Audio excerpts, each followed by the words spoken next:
Magandang hapon, good afternoon, magandang tanghali po sa ating lahat. Eto po ay hindi ko po alam maipaliwanag ang aking nararamdaman. Kalabay naman po na hindi ko alam yung aking nararamdaman, pero ang akin pong kinakatuwa or ikinakalungkot ay dalawang bagay. Ihahambing ko ang ugaling tao at saka sa ugaling alaga, mga pets, aso, kambing, manok, pusa. Kaya yan po ang madalas na napapanood natin sa social media na may mga likas na talino, mga likas na pag-uugali ng mga alaga nating ito, na siyempre uunahin kong pupurihin ang kanilang mga tagapag-alaga, ang kanilang mga masters na napakatatalino magturo sa kanilang mga alaga. At kung papaano natutunan ng mga alaga nating ito ay nasa sa nag-aalaga na rin kung paano ang kanilang patience, ang kanilang pasensya na magturo sa mga alaga nilang ito. At nakakatuwa nga po. Ang punto ko po ngayon, ang kinakatuwa ko ay yung mga alaga na marunong maturuan, marunong sumunod sa kanilang mga masters, sa mga tagapag-alaga nila, ang kanilang mama, papa, mga ate, kuya nila. Okay? Mga alaga na nagdarasal. Marami tayong nakikita sa social media na ganyan. Mga alaga na nagdarasal, marunong magpasalamat sa mga supporters nila sa nagbibigay ng biyaya sa kanila. Ang question po, meron din kasi mga tao na nabibigyan ng biyaya, nabibigyan ng suporta. Kadalasan, mas marami yung hindi marunong magpasalamat. Tsaka lang sila nagdarasal kung may gustong hilingin, pero pag natanggap na, tsapuwera na yung nagbigay.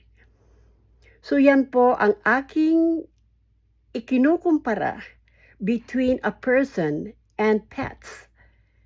Ang mga pets, pag inutusan mo magdasal, nagdarasal. Uutusan mong gawin mo ito, gagawin nila. Nakakapagtataka nga lang, mga kaibigan, dahil may mga tao na kahit sabihin mo, this is what you should do. Matigas ang ulo. Palaban. Ayaw sumunod. Kung ano lang yung gusto nilang gawin, yun lang ang kanilang susundin. Hindi nila naiisip na yung mga nag-uutos sa kanila o nagpapaalala sa kanila ay mga taong inaasahan nila. Mga taong nakakatulong sa kanila. Masaklap pakinggan, masaklap isipin, mga kaibigan, na buti pa yung mga animals, mga aso, manok, kambing, pusa, ay marunong sumunod. Marunong din rumespeto ang mga animals na ito. Pero kadalasan, nakakasakit ng sikmura isipin na ang mga tao na mas may mahusay sa kanang pag-iisip ay mas madaling sumunod. Pero sila pala yung pasaway. Masaklap po mga kaibigan ang nangyayaring ganyan.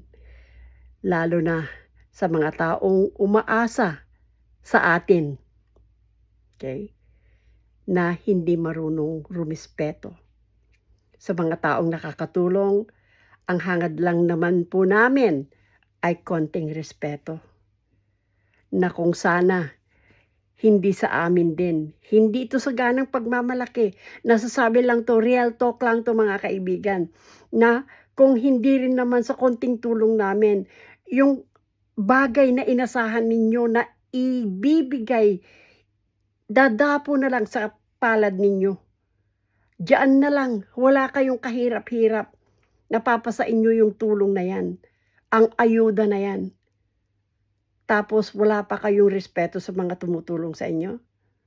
Isipin nyo. Magpasalamat kayo at may mga taong gustong tumulong sa inyo. O nagkaroon ng taos na puso para tulungan kayo during the time na nangangailangan kayo. Pero ano ngayon? nakaangat na kayo, wala na kayong kailangan, goodbye na lang. Sa akin, okay lang yun. Pero tatandaan ninyo, hindi lahat ng araw, hindi lahat ng panahon ay maigi ang takbo ng buhay ng kahit sino. There are times na darating na ang buhay ng tao, kasabihan nga, ang buhay ay parang gulo niyan. Minsan nasa taas ka, di mo namamalayan, nasa ibaba ka na. Yun ang pag-iingatan natin mga kaibigan. Dahil ang karma ay hindi natin namamalayan. Andyan na lang pala, naglalambitin sa harapan ng iyong pagmumukha. Maraming salamat naman po sa pakikinig. Magandang hapon.